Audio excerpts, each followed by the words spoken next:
नमस्कार दोस्तों। आज हम 64 योगिनियों की सीरीज़ में बात करने वाले हैं एक ऐसी योगिनी की जिसका नाम सुनते ही मन में शांति का एहसास होता है। लेकिन यहाँ एक इंटरेस्टिंग बात है। तंत्र का नाम सुनते ही लोगों के दिमाग में रहस्य, शक्तियाँ और कभी-कभी भयानक देवी देवताओं की तस्वीरें आती हैं। पर क्या आप जानते हैं कि 64 योगिनियों में एक ऐसी योगिनी भी है जो ना क्रोध का प्रतीक है ना विनाश का, बल्कि वह मन की पूरी शांति, इमोशनल बैलेंस और अंदर की स्थिरता का प्रतीक मानी जाती हैं। उनका नाम है शांति योगिनी।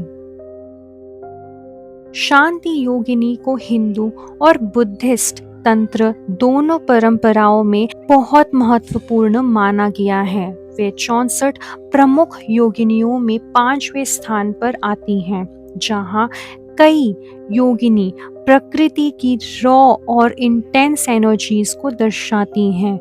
वही शांति योगिनी उस शक्ति के रूप है जो मन के सभी तूफानों को शांत कर सकती है। उन्हें अक्सर एक पूरी तरह खुले हुए कमल की फूल पर खड़े हुए दिखाया जाता है। अब सवाल ये है कि कमल ही क्यों? तांत्रिक सिंबलिज्म के अनुसार कमल या लोटस पवित्रता और स्पिरिचुअल अवेकनिंग का प्रतीक है। कमल कीचड़ में उगता है, लेकिन उसकी सुंदरता और पवित्रता पर उस कीचड़ का कोई असर नहीं होता। इसी तरह शांति योगिनी हमें सिखाती है कि दुनिया के स्ट्रेस, प्रॉब्लम्स और नेगेटिविटी के बीच भी अंदर से शांति और स्थिर कैसे रहा जा सकता है। 64 योगिनी मंडाला में शांति योगिनी का संबंध एक बहुत ही विशेष भैरवा से माना गया है, जिनका नाम है स्वच्छंदा भैरवा। स्वच्छंदा भैरवा भगवान शिव का एक अति उग्र और अनंत स्वतंत्र रूप माने जाते हैं।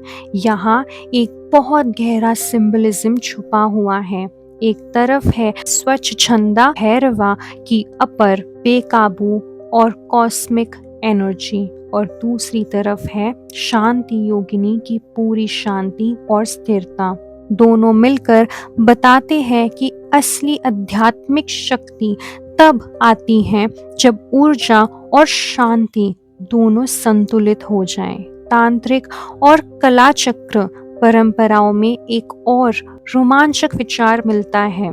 कहा जाता है कि 64 योगिनियां हमारे शरीर के अंदर मौजूद 64 सूक्ष्म ऊर्जा मार्गों या नाड़ी से जुड़े हुए हैं। शक्ति योगिनी का संबंध उन ऊर्जा मार्गों से माना जाता है जो हमारी वाणी और आंतरिक शक्ति को प्रभावित करते हैं। ऐसा माना जाता है कि उन पर ध्यान करने से व्यक्ति के अंदर गहरी शांति और स्पष्टता का विकास होता है। अब बात करते हैं शक्ति योगिनी की साधना से जुड़े लाभों की।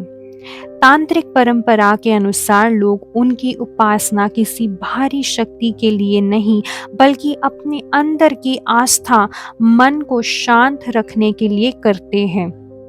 कहा जाता है कि उनकी कृपा से व्यक्ति के अंदर का डर, गुस्सा और मानसिक अशांति धीरे धीरे कम होने लगती है।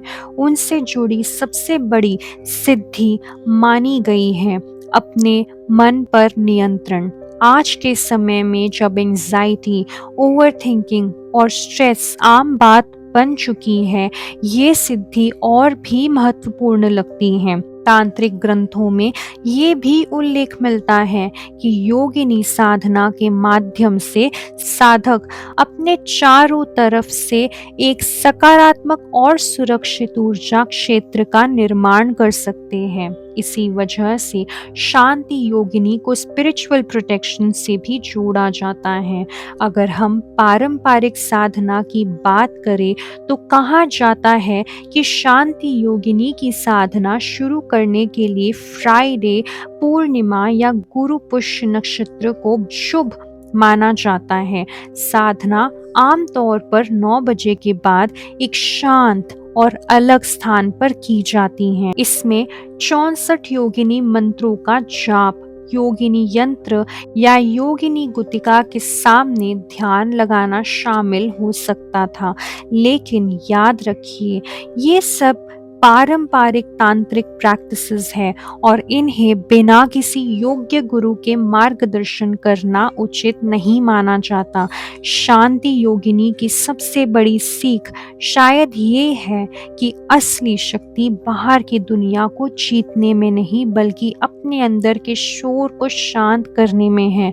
और जब मन सच में शांत हो जाता है, तब व्यक्ति दुनिया को पहली बार पूरी स्पष्टता से देखना पसंद करता है।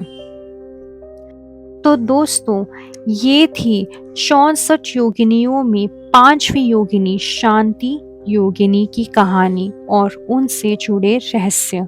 आपको क्या लगता है, क्या आज के स्ट्रेस और डिस्ट्रैक्शन भरे युग में शांति योगिनी का संदेश पहले से ज़्यादा ज़रूरी हो गया है? अपनी राय कमेंट्स में ज़रूर बताएं। अगर आपको ये वीडियो पसंद आई हो तो वीडियो को लाइक करें, चैनल को सब्सक्राइब करें और बेल आइकन ज़रूर दबाएं। और 64 योगिनियों की इस रहस्यमय यात्रा में हमारे साथ जुड़े रहें।